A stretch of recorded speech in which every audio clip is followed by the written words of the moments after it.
जब कोई भी मुरैना को खराब बोले तब आप उन्हें बताना कि मुरैना क्या है। मैं कुछ नाम लेता हूं और ये इतनी बड़ी बातें बोलने जा रहा हूं जिनका प्रचार नहीं हुआ, आप नोट कर लेना अपने पास। ये सारी चीजें उन्हें बताना कि मुरैना क्या है। मैं बोलता हूं, नंबर 1, पूरे भारत में पाषाणकालीन मात्र कुछ गिने चुने साक्ष्य हैं जो हमारे यहां पहाड़गढ़ में है। जो भीमबेटका में है उसी तरह का सच हमारे यहां पहाड़गढ़ में है। भीमबेटकाओं को किताबों में पढ़ाया जाता है, इतना प्रचार प्रसार है कि वहां घूमने जाते हैं लोग, बाहर से सैलानी आते हैं। नंबर 1 हो गया। अब देखो नंबर 2 देखो, ये स्पेशल घटनाएं सिर्फ मुरैना में है, इसलिए मैं बोल रहा हूं। नंबर 1 पहाड़गढ़, पाषाणकालीन साक्ष्य, आज से 10,000 वर्ष पुराने मनुष्य के प्रमाण है, वहां पर पेंटिंग की है मनुष्य ने, वहां स्टोन एज के मनुष्य ने। एक दूसरा देखो, इधर जाएंगे, रिठौरा है एक जगह, मुरैना का एक गांव है रिठौरा, वहां पर भारत में सबसे प्राचीन मंदिर जो गुप्तकालीन मंदिर हैं उस तरह के मंदिर हैं रिठौरा में, और वो भी कुछ गिनती के ही है पूरे भारत में। उनमें से रिठौरा में है वो मंदिर, गुप्तकालीन मंदिर है, भारत के सबसे प्राचीनतम मंदिरों में से जिनके प्रमाण है मैं वो बात बोल रहा हूं। गुप्तकालीन मंदिर है वहां रिठौरा में, कोई बात नहीं करता उनकी। ये दुख है, ये दर्द है, ये कि अच्छी बातों की कोई बात ही नहीं कर रहा। तीसरा, हमारे यहां बटेश्वर में बटेश्वर मंदिर है, वो गुर्जर प्रतिहार कालीन जो मंदिर हैं और वो भी पूरे भारत में नाम मात्र के हैं, उनमें से वो मंदिर हैं। 3 हो गए।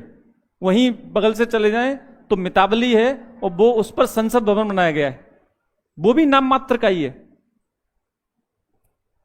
64 योगिनी मंदिर, वो भी भारत में 2-4 ही हैं, कोई प्रचार प्रसार नहीं हुआ। अब देखो अगला, सियोनिया में ककनमठ के बना दिया, वो ककनमठ है, कोई प्रचार प्रसार नहीं है, बात ही नहीं करता कोई।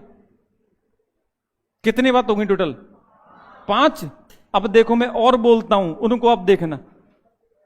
शनिदेव का मंदिर, शनि सिंगणापुर महाराष्ट्र में, पूरे विश्व में पूरे प्रसिद्ध है, और जबकि सबसे प्राचीन मंदिर एकमात्र शनिदेव का मंदिर हमारे यहां है, उसका प्रचार इतना नहीं है। कितनी हो गई टोटल? 6 हो गई। अब देखो और विशेष बात, बहुत बड़ी बात बोलने जा रहा हूं अगली। पूरे विश्व में 70 से 80% से अधिक घड़ियाल हमारे यहां पाए जाते हैं मुरैना में, पूरे विश्व। भैया मैं भारत की बात नहीं कर रहा, पूरे विश्व की बात कर रहा हूं। अगर पूरे विश्व में किसी को घड़ियाल देखना है तो वो उसे हमारे यहां ही आना पड़ेगा, और कहीं घड़ियाल ही नहीं है।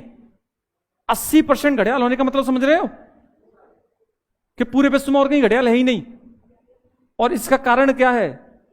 कारण यह है कि चंबल नदी दुनिया की सबसे शुद्ध नदियों में से एक है।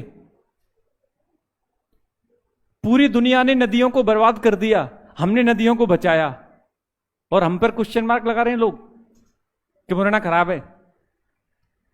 हमारी नदी शुद्ध कैसे है? पूरी दुनिया की नदी खराब है, इसका मतलब हमारा भाव अच्छा था नदियों के प्रति, लेकिन हम पे क्वेश्चन मार्क है। पूरी दुनिया की सबसे शुद्धतम नदियों में से एक है, क्योंकि घड़ियाल सिर्फ शुद्ध पानी में ही जिंदा रह पाता है। इस कारण से सिर्फ चंबल नदी में ही घड़ियाल हैं, और वो भी कहां? सिर्फ हमारे यहां मुरैना में, पूरी चंबल में नहीं। हमारे यहां सबसे शुद्धतम रूप है चंबल नदी का, सबसे शुद्धतम रूप। आप सोच के देखिए। अगली बात यह है कि अवनाल का अपर्दन पूरे विश्व में कुछ नदियों में होता है, एक आध नदी में, और उसका सबसे बृहद रूप हमारे यहां है, जिससे बीहड़ों का निर्माण हुआ है। अरे कुछ ऐसी घटनाएं हैं जो पूरे विश्व में कहीं नहीं घट रही, हमारे यहां हैं, लेकिन हम उनका प्रचार नहीं कर पाए।